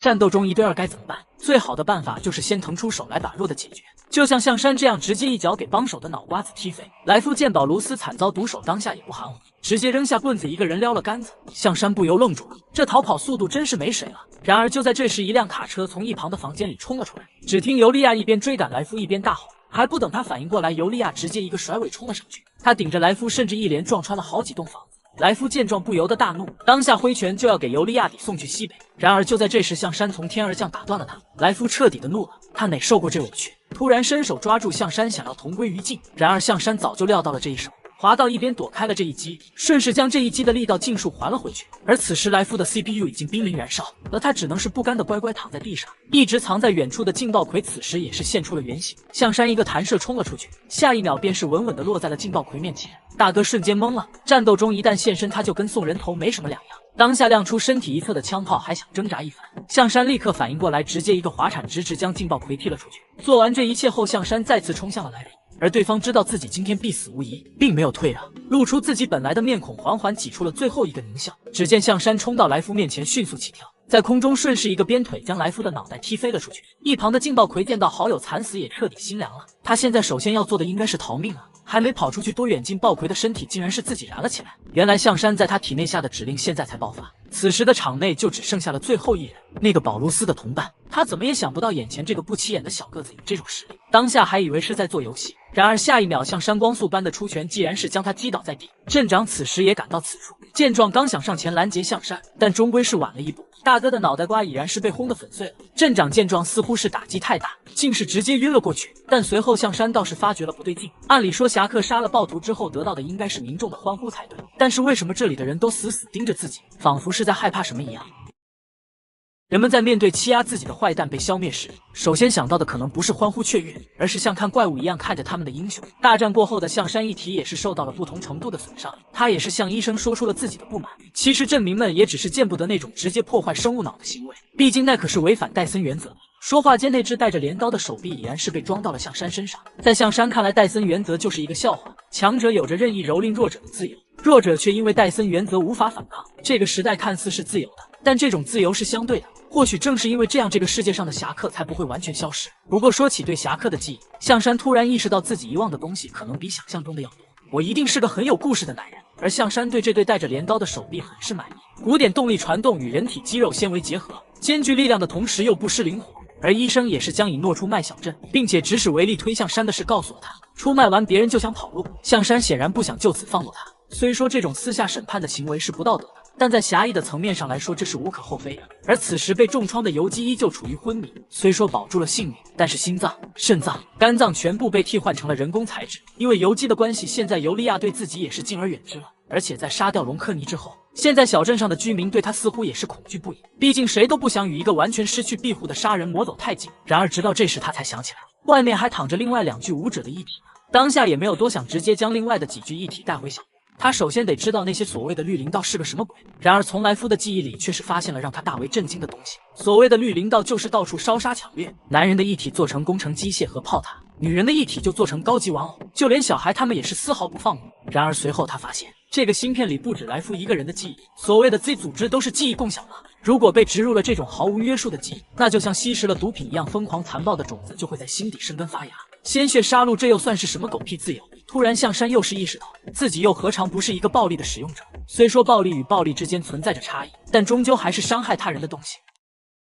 有些人天生就是为了战斗而生，只有战斗才能让他感觉自己还活在世上。就在刚才，医生师傅打断了象山的思绪，只见一个半人高的小屁孩兴奋地朝着象山扑了过来。游击一把抓起象山的双臂，似乎高兴不已。这几天没见象山的日子里，他可没闲着，先前学到的算法现在已经是完全融会贯通。象山也是不由得感叹游击悟性之高，就算以后没有自己的指导，游击似乎也能独当一面。不过即便是这样，他也不得不考虑以后的教学问题，因为他并不想替游击做决定让他成为侠客。更何况如今尤利亚因为自己受了重伤，镇民们也是亲眼目睹了他杀人，眼下他似乎是不能再继续留在小镇上。但游击听到要走的消息却是精神振奋，当下问到象山要去哪。其实他自己也不知道，应该要先找到以诺，然后找那个什么暴徒的组织。总之一定不是留在这个小镇。游击闻言当下更兴奋了，他还以为象山会将他一同带上，但象山却是不能替他做决定，因为侠客是一条不归路，踏上了就永远回不来了。除非尤利亚同意游击的想法，但游击显然不是那么好糊弄。只见男孩瞪大眼睛盯着象山，如果我的安全是用自由换来的，那我宁愿不安全。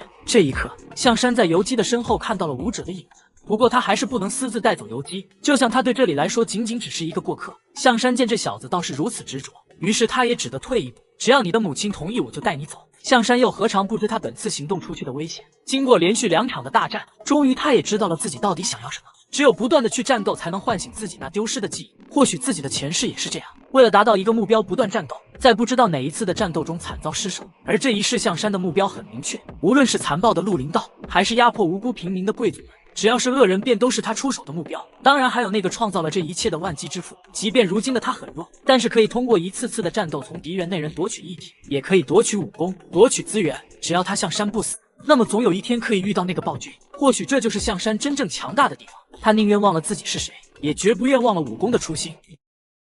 我们平时玩的超级玛丽，有朝一日却是成了武者们探寻武功起源的手段。此时的亚平宁大脑连接屏幕，正在如火如荼地进行武道训练。仔细一看，身上插着的赫然不正是我们的小霸王吗？万万没想到，小霸王在多年后用这种方式火了。关于象山的事情，他似乎格外的感兴趣。当初自己也是故意把威尔的遗体扔在那，引来暴徒，可没想到都被象山给收拾了。亚平宁突然意识到什么不得了事，江湖道这个词缓缓浮现在脑海。当初竟然是完全没看出象山是个内功高手。就在亚平宁头疼不已时，身后一个苍老的声音出现，只见一条浑身腱子肉的猎犬出现在门口，正是威尔的叔叔阿尔特斯。看门狗如今都得攀关系了，不得不说这个世界彻底完了。只见阿尔特斯缓缓坐在地上，一个苍老的面庞缓缓从狗嘴里看了出来。我并不是想给威尔报仇，我就是单纯的想打死他。原来老头自创的仿生拳法被象山轻易破解，这让他很受挫败。很快按照约定，今天是福利官恢复小镇庇护的日子。由于象山的庇护，之后的10几天里也丝毫没有暴徒敢再来进犯。如今的他一体却是再度强悍了几分，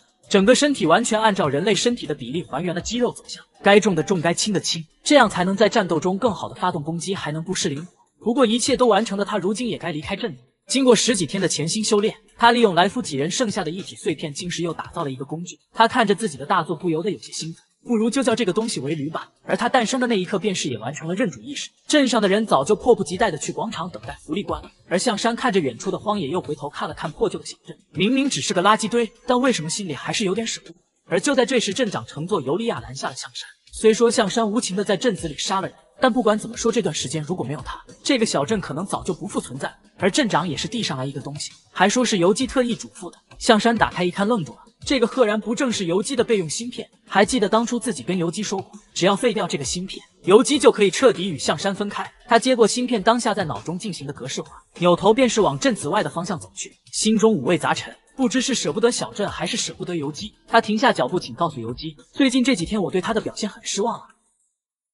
如果你的老师想兴致勃勃地教你一些东西，你是选择虚心学习，还是嗤之以鼻？象山认为学习是这个世界上最宝贵的东西，但是在他倾囊相授之后，游击竟然是不思进取。他不知道的是，一切都源自于尤利亚。半晌过后，象山似是放下了什么，反正自己马上就要离开了，现在纠结那些已经是没有意义了。但是面对游击这个唯一的徒弟，并且曾经还是自己的救命恩人，他的情绪很复杂，说不上不舍，但是心里很难过。象山突然停下脚步，对着尤利亚说道，如果他没有走偏的话，未来他一定会是一个了不起的人。说完，象山带着驴慢慢的消失在了无尽荒漠之中。然而就在这时，他们身后一个慵懒的声音叫停了象山。来人赫然不正是以诺。然而此时的他哪还有半点工程车的样子？象山当下眼神一寒，真没想到你竟然还敢出现。而以诺面对象山的责问却是嗤之以鼻，似乎现在的他背后是有什么仰仗。原来莱夫在临死前偷偷将 Z 组织大本营的位置告诉了以诺。他不但把莱夫的遭遇报告给了组织，而且还被传输了一身武学。但是该说不说的卡车舞者还当真是没见过。象山闻言又好气又好笑，是谁给你的勇气在这跟我逼逼赖赖？而以诺却是彻底疯狂起来，